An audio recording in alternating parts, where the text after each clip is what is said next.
In our 78th season, the Palm Beach Civic Association expands its communication outreach with a state-of-the-art television studio. We call it Studio 33480, the zip code for the beautiful island of Palm Beach. Sponsored by Finley Galleries, our goal is to bring you in-depth interviews with the most colorful and knowledgeable personalities on the island. And now, our host.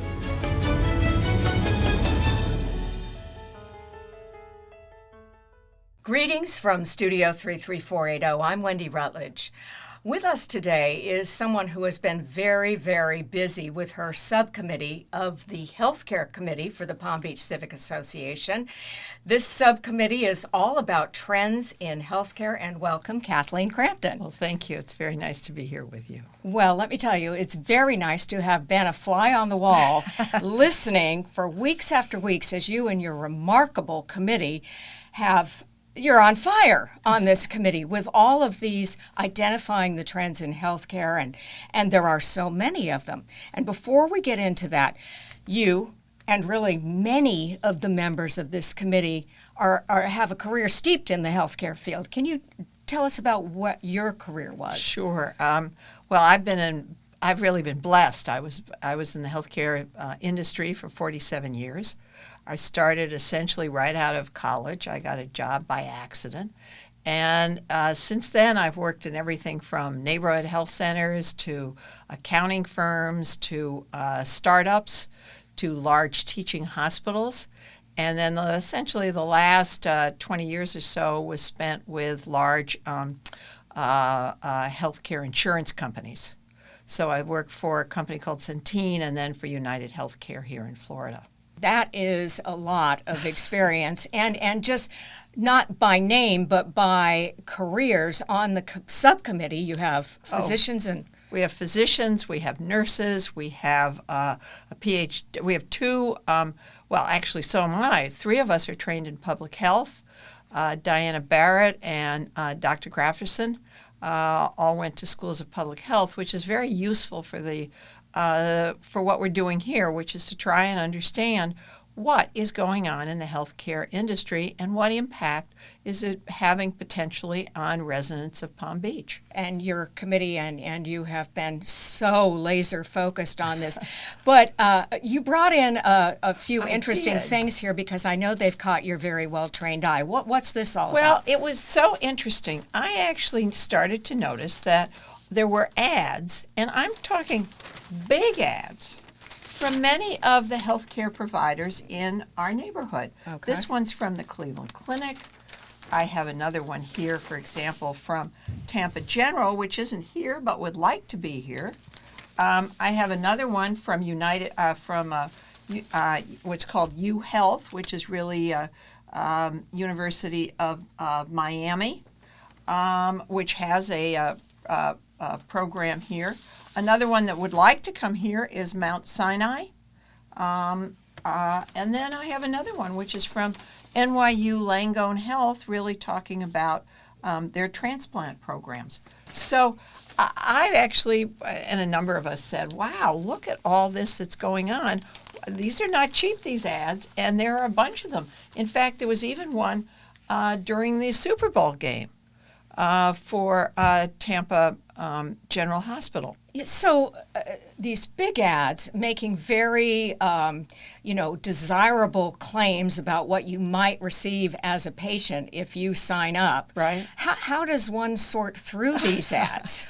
Well, that's precisely what our committee is trying to make some sense out of. It is impossible to really look at all of the issues that are here. I mean, they range everything from, honestly, transplants to home care. And there's a big range in there. And our committee has, at least initially, decided that we're going to focus on primary care because that's really, if you will, the opening door to the rest of the healthcare system. It works best if you've got somebody who is aware of where you are, who else you're seeing, and can consolidate all of the information into one place and can provide you as the patient with the best information possible. So we're going to start by opening that door.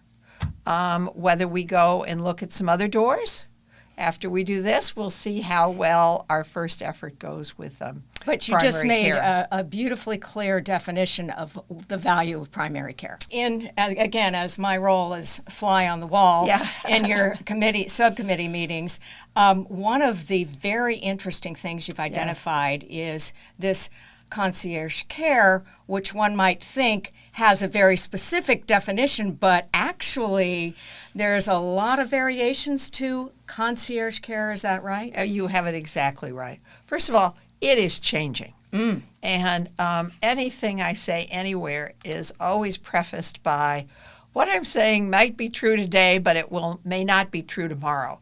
And that's because it is changing dramatically. And definition of concierge care, for example, is one of those things. But let me just give you a rough definition of what concierge care is. That is where an individual patient pays in advance to a physician or a group of physicians for a set of benefits. So what do I mean by benefits? Benefits might be an annual physical. It might be 24-hour access to the physician. It might be a select group of lab tests or a select group of x-rays. And those are services which for a set fee, and that fee ranges from, $1,000 to, $5,000. And for paying that on an annual basis, you will get a set of benefits. And those benefits range, as I said, from annual physicals to 24-hour availability to home care. I mean, it just depends. And it's different. We know already, having made a few phone calls, that it varies. So a concierge service at one place does not look like concierge service somewhere else. So people have to be very careful about that. The other thing is about concierge care is how do those physicians in their offices interface with insurance? So, for example, let's say you sign up with Dr. X and for $1,000 you get an annual physical and let's say 24-hour access, right? But what about all the other services you may need? You may need to go to the emergency room. You may need an MRI. You may need other services, and you may have your own insurance. So in some cases, the physicians say, no, you pay me first, and then you go and get reimbursed from the insurance company. Or a physician's office may say, not to worry, we'll bill your insurance company. Yet another question to ask Another if you're question evaluating. if you are evaluating. In fact, that's one of the things that we're really working on most carefully right now, is developing a set of questions that we will be making available to people who come to, we're talking about a forum of some variety in the fall, that they can take with them and say to Dr. X, Dr. Y, Dr. Z, how do you handle concierge? Are you concierge? Do you take do you take insurance? Are you all fee for service? And what about the different services? So it's exceedingly complicated. You've convinced me. Yeah, I've convinced you. Yeah, indeed. Another topic that has been very interesting and I think apropos to the island is this is a second home for people. Yes, they are seasonally here. Their main doctor is up north or elsewhere. And they don't really want a second main doctor. Yeah. And apparently there are some options right. for them. Yes, that's right. I've dubbed them Snowbird Care. Mm-hmm. I don't think that anybody else would like that that moniker, but there are groups out there that will act as your primary care physician while you're here, but also communicate with your physician back, let's say in Philadelphia or Washington, D.C. or New York or Boston, whatever, and send you the results of of your test or whatever, so that your physician back, quote, where your home is, will have that information. Which is great to know.